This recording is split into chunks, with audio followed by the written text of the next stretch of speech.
Olá, meus queridos alunos, tudo bem com vocês? Espero que sim.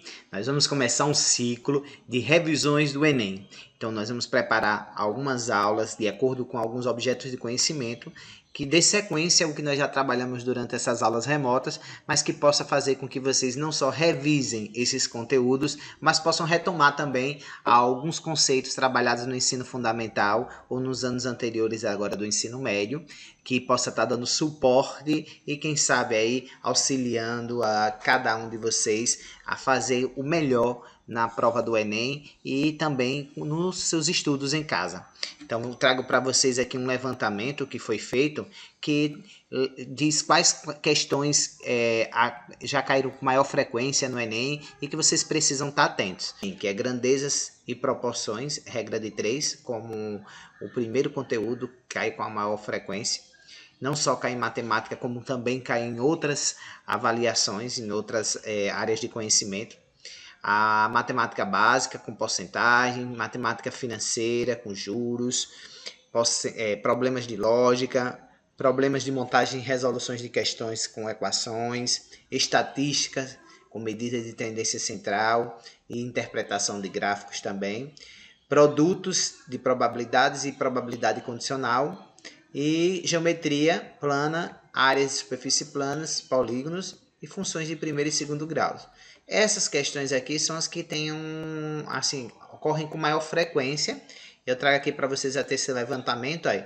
Números e operações ocupa o primeiro lugar com 34,6% das questões que já caíram nos últimos Enem, desde quando ele foi instituído aí como um exame nacional do ensino médio, onde razão e proporção é o conteúdo, o objeto de conhecimento que aparece aí com o maior percentual de questões nas últimas provas. Depois de números e operações, nós temos aqui 26%, 26,1% da prova com geometria e grandezas e medidas. Temos aí 18% apenas com álgebra e funções. Nós temos expressões algébricas, funções afins, função quadrática, função logarítmica. Para cada uma dessas aqui a gente tem um percentual de questões que já caíram no Enem. E 21,3% ocupa aí as questões de estatística e probabilidade.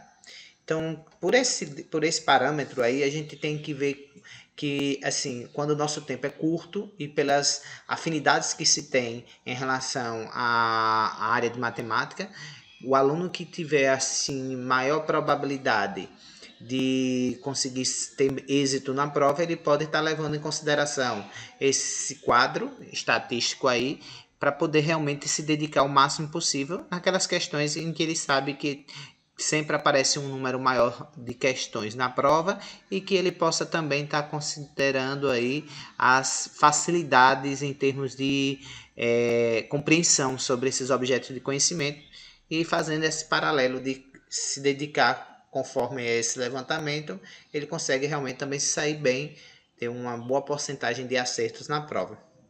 Então, nós vamos fazer aí agora algumas questões envolvendo o objeto de conhecimento que nós vimos que cai com maior frequência nas provas do Enem, que é razão e proporção.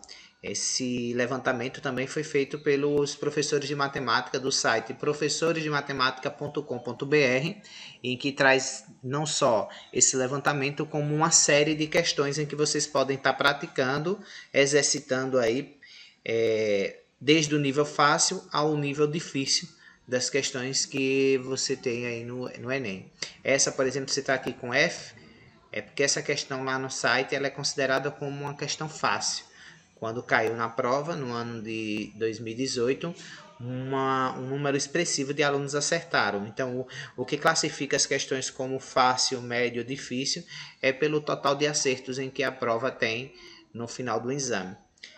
Então, nesse caso, nós vamos resolver essa questão e as outras que eu fiz uma seleção aí para auxiliar vocês. A figura a seguir representa parte da planta de um loteamento, em que foi usado a escala 1 para 1000. O que significa isso? A escala que tem aqui 1 para 1000 é que se no papel eu a represento por 1, no tamanho real, a cada 1 centímetro que se tem, nós vamos ter 1000 centímetros, que é o tamanho real. Eu falo centímetro porque é o que nós estamos vendo aqui na escala. Então, no centro da planta da área circular, com diâmetro de 8 centímetros, foi destinada para a construção de uma praça. O que é que a questão quer? Até aqui, a prova do Enem é composta por enunciado. O enunciado são as informações em que ele apresenta dentro de um contexto. Ele coloca uma questão que contextualize o ensino da matemática e mostre a aplicação desse ensino. E depois vem um comando. Olha o comando aqui embaixo. Diante desse contexto, que ele lhe dá a escala de 1 para 1000, e ele diz que o diâmetro dessa praça circular ele tem 8 centímetros, a questão pede para que você represente esses 8 centímetros, determine esse diâmetro em forma de metro.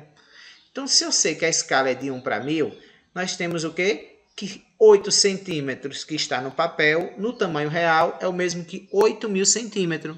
Só transformei de acordo com o que está no enunciado, a escala. A cada 1 centímetro equivale a 1.000 centímetros no tamanho real. Como a questão está pedindo em metros, olha aqui o comando, qual é o tamanho em metros? É só transformar os centímetros em metros. Eu lembro lá daqueles conteúdos do ensino fundamental. Daí agora basta você fazer o quê? Você precisa transformar centímetros em metros. A cada 100 centímetros você não tem 1 metro? Então, para transformar centímetro em metro, é só dividir por 100. Então, eu pego 8.000, divido por 100, equivale a 80 metros. E a opção correta, letra D. Bastava o aluno aí fazer só a transformação do que está da escala para o tamanho real, que é a cada 1 centímetro equivale a 1.000 centímetros no tamanho real. Como o diâmetro da praça equivale a 8 centímetros, transformei. 8 centímetros do papel é o mesmo que 8.000 centímetros no tamanho real. Mas como a pergunta está sendo feita aí, querendo que você determine o diâmetro em metros, eu só fiz transformar os centímetros em metros. 8.000 centímetros é o mesmo que 80 metros. Basta dividir por 100, né? Quando a gente transforma, quando a gente mede a cada 100 centímetros, a gente dá 1 metro. Pode usar até aquela escala que a gente tem da unidade universal, né? Metros, decâmetro, hectômetro, quilômetro, como nós temos metro, decímetro, centímetro e milímetros. Os múltiplos e os submúltiplos do metro. Com aquela tabelinha a gente só vai verificar quando eu multiplico, quando eu divido por múltiplos de 10, que aí a gente consegue fazer as transformações de acordo com qualquer problema, com que o enunciado pedir. Mas quando pede de centímetro para metro, é simples. Transformar de metro para centímetro, eu multiplico a cada metro, eu multiplico por 100 para transformar em centímetro. Se for o contrário, para transformar de centímetro para metro, eu divido por 100, porque a cada 100 centímetros equivale a 1 metro. Bom, a segunda questão caiu no Enem de 2018 também. Você vê que ela veio aqui com Mzinho porque ela é considerada nível médio. Usando a capacidade máxima de carga do caminhão de uma loja de materiais de construção, é possível levar 60 sacos de cimento, ou 90 sacos de cal, ou 120 latas de areia. No pedido de um cliente, foi solicitada a entrega de 15 sacos de cimento, 30 sacos de cal e a maior quantidade de latas de areia que fosse possível transportar, atingindo a capacidade máxima do caminhão. Observe que até aqui nós estamos tratando de que só do enunciado. Ele lhe dá as condições do problema, ele contextualiza e diz quando é que o caminhão fica cheio. Ele fica cheio se eu comporto apenas 60 sacos de cimento, ou se eu encho esse caminhão com 90 sacos de cal, ou com 120 latas de areia. Porém, ao invés de você fazer dentro dessas condições, ele fez o quê? O pedido da loja foi que colocasse 15 sacos de cimento e 30 sacos de cal e comportasse para fechar a carga do caminhão com maior quantidade de latas de areia. E agora ele quer saber, olha o comando, nessas condições, qual é a quantidade máxima de areia que pode ser enviada para o cliente. Bom, vou passar aqui agora para vocês para a gente fazer o cálculo. Vamos considerar apenas os sacos de cimento. São 60 sacos de cimento para encher o caminhão. Usando a regra de 3. Então, se eu estou levando 15 sacos de cimento, eu vou encher quanto desse caminhão? Eu vou usar aqui X. Então, eu já fiz aqui resumido para vocês que 60 sacos de cimento enche o caminhão, então 15 sacos ele preenche quanto? ele preenche 1/4 do caminhão. Se vocês fizerem o cálculo, vocês vão ver que 15 em relação a 60 equivale a 1/4. E a mesma coisa eu vou fazer com o saco de cal. Se 90 sacos de cal enche o caminhão, 30 sacos de cal vai encher quanto desse caminhão, que eu chamei aqui de Y? Bom, 30 em relação a 90 equivale a 1/3 do caminhão, equivale a 1/3 do total. Então, nesse caso, a gente já tem aí que quando eu somo o cimento mais o cal, o cimento ocupa 1/4 do caminhão, da capacidade máxima, enquanto o cal está ocupando 1/3 do total da carga. Para somar essas duas frações, como elas são denominadores diferentes, eu tiro o MMC de 3 e 4, que dá 12. O processo de somar fração, o que a gente faz? Pega o MMC, que é 12, divide por 4, 12 dividido por 4 dá 3, aí 3 vezes o numerador, 3 vezes 1 é 3. O mesmo eu faço aqui para transformar numa fração equivalente. 1/3, como agora o denominador é 12 dividido por 3 dá 4, 4 vezes 1, que é o numerador, também dá 4. 7/12 do total. Então, só falta para ocupar aqui 5 partes do total, 5/12.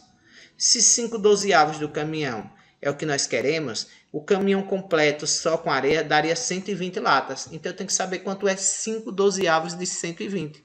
É só multiplicar 120 vezes 5, 600, e 600 dividido por 12, 50 latas. Então, eu consigo preencher a carga desse caminhão com 50 latas e o restante que ele já me dá aí, que são 60 sacos, 15 sacos de cimento e 30 sacos de cal.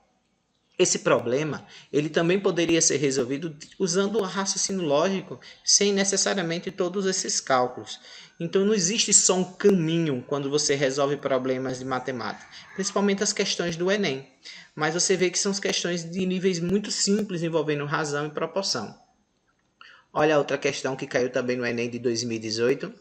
O presidente de uma empresa, com o objetivo de renovar sua frota de automóveis, solicitou uma pesquisa medindo o consumo de combustíveis de 5 modelos de carro que usam o mesmo tipo de combustível. O resultado foi o seguinte: o carro 1 desloca 195 km e consome 120 litros de combustível. Já o carro 2, ele consegue fazer um deslocamento de 96 km, consumindo 12 litros de combustível. O carro 3 faz um deslocamento de 145 km e consome 16 litros de combustível. E o carro 4 desloca 225 km com um consumo de 24 litros de combustível. E para finalizar, o carro 5, que faz um deslocamento de 65 km consumindo 8 litros de combustível. Até aí só enunciado. O que é que o questão quer no problema? Para renovar a frota com um modelo mais econômico, em relação à razão de quilômetros rodados por litro, ele quer o mais econômico em relação a essa razão. A razão entre quilômetros rodados por litro. Devem ser comprados carros de quais modelo? Bom, vamos ver o modelo do carro 1. O carro 1 ele desloca 195 km com 20 litros. Então, a razão é essa, é dividir o quilômetro rodado pelo litro. 195 dividido por 20, eu consigo fazer aí 9,75. Ou seja, com 1 litro desse combustível, eu consigo rodar 9,75 quilômetros. Já com o carro 2, se eu dividir no carro 2 os 96 quilômetros pelos 12 litros consumidos, 96 dividido por 12 dá 8. Então, significa que eu só consigo fazer 8 quilômetros a cada 1 litro desse combustível, com o carro 2. Já com o carro 3, se você pegar no carro 3 os 145 quilômetros e dividir pelo consumo, 145 dividido por 16 dá 9,06. O mesmo eu faço com o carro 4, 225 km dividido por 24, 9,375. E com o carro 5, 65 km com 8 litros. Então, 65 dividido por 8, 8,125. Com isso, nós conseguimos agora olhar todas as razões e aquela que é a maior é a razão do carro 1. É a que consegue fazer o maior número de quilometragem com 1 litro de combustível. Então, esse é considerado o carro mais econômico. Então, a resposta correta, a letra A. Gente, mais uma vez, uma questão muito simples de razão e proporção. É só você dividir o que a questão pede, as razões entre o que o problema pede. Se é em relação ao carro mais econômico, ele lhe dá qual é a razão que deve ser feita. É a razão entre os quilômetros rodados pelo litro consumido. Bom, aqui a gente vai ver agora a questão de 2019, que também envolve razão e proporção. O sistema métrico decimal é o mais utilizado atualmente para medir comprimentos e distâncias. Em algumas atividades, porém, é possível observar a utilização de diferentes unidades de medida. Um exemplo disso pode ser observado nesse quadro. Ó. A unidade de medida que nós temos aqui, deixa eu colocar aqui o marcador, a unidade de medida polegada, e aí qual o valor que ela tem, né? Em centímetros é 2,54 centímetros. Jarda equivale a quanto? A 3 pés. Então, como é que eu faço? O que é que a questão pede? Assim, um pé em polegada equivale a quanto? Isso aqui é o comando. Aí. Ele dá os enunciados, falando sobre o sistema decimal, o sistema métrico decimal. Lhe dá aqui uma tabela de algumas unidades de medidas que são muito utilizadas, como polegada, jarda, e depois pés. E depois pede para que você transforme um pé em polegada. Bom, pelas informações que eu tenho aqui, pés, 3 pés equivale a jarda. Então, eu tenho que transformar o que eu tenho aqui como informação da jarda para pés. Vamos ver? Ó, uma jarda equivale a 0,9144 metros. Quase aproximadamente 1 metro, né? Para transformar essa jarda em centímetros, o que é que eu faço? Eu vou transformar, para ficar mais fácil de trabalhar, eu transformei metro em centímetro. 1 metro para transformar em centímetro eu multiplico por 100. Sempre que eu quero transformar de metro para centímetro, eu multiplico por 100. Então, para multiplicar aqui por 100, só é aumentar a vírgula duas casas, vai ficar 91,44 centímetros. Ou seja, uma jarda equivale a 91,44 centímetros. Daí, eu só fiz dividir por 3. Por quê? Se eu sei que uma jarda equivale a 3 pés, para saber quanto equivale um pé, eu divido 91,44 centímetros por 3. 91,44 dividido por 3 vai ser o valor de um pé. Então, nesse caso, um pé equivale a 30,48 centímetros. E é dessas medidas, a questão tem aí transformando o centímetro agora, transformando o pé em polegada, porque é o que a questão pede, para transformar os pés em polegadas, o que, que a gente faz? Polegada não tem 2,54 centímetros. Se eu sei que um pé tem 30,48 centímetros, para transformar em polegada, eu divido por 2,54, porque a cada 2,54 centímetros eu tenho uma polegada. E aí, nesse caso, 30,48 dividido por 2,54 dá 12. E assim a gente encontra a solução desse problema. Só que aqui nesse caso está 12 centímetros. Então, a resposta é a letra D. A gente usa muito, inclusive, polegadas quando se trata de quando vai medir telas de celular, telas de TV, que é pela diagonal, né? Você mede a diagonal de um canto a outro da sua tela da TV ou do seu notebook para saber as polegadas daquela tela. Só que aí você sabe que quando você mede essa diagonal, ela vai estar em centímetro. E aí você só vai transformar para polegada, dividindo o valor que deu em centímetro por 2,54. E aí você consegue saber quantas polegadas tem a tela desse aparelho que você está medindo. Seja TV, como falei, o celular ou notebook. Mais uma questão envolvendo aí razão e proporção, considerada também nível fácil, olha aqui o F. 5 marcas de pão integral apresentam as seguintes concentrações de fibras. Massa por pão. Olha, massa de fibra por massa de pão. Essa é a concentração, essa é a razão que está se fazendo a verificação. A marca A, 2 gramas de fibras a cada 50 gramas de pão. Já a marca B, desse pão integral, tem 5 gramas de fibras a cada 40 gramas de pão. A marca C tem 5 gramas de fibra para cada 100 gramas de pão. A marca D, 6 gramas de fibra para cada 90 gramas de pão. Enquanto a marca E são 7 gramas de fibras para cada 70 gramas de pão. Recomenda-se, olha aqui o comando, recomenda-se a ingestão do pão que concentrar a maior, que possuir a maior concentração de fibras. Bom, qual é a marca que eu devo escolher? Se eu quero a maior concentração de fibra, eu posso usar razão em proporção. A marca A não são 2 gramas de fibra para cada 50 gramas de pão? Essa fração eu simplifico por 2, é numerador e denominador. Aí eu vou ter aqui que eu vou ter 1 grama de fibras para cada 25 gramas de pão. Já a marca B, eu tenho 5 gramas de fibras.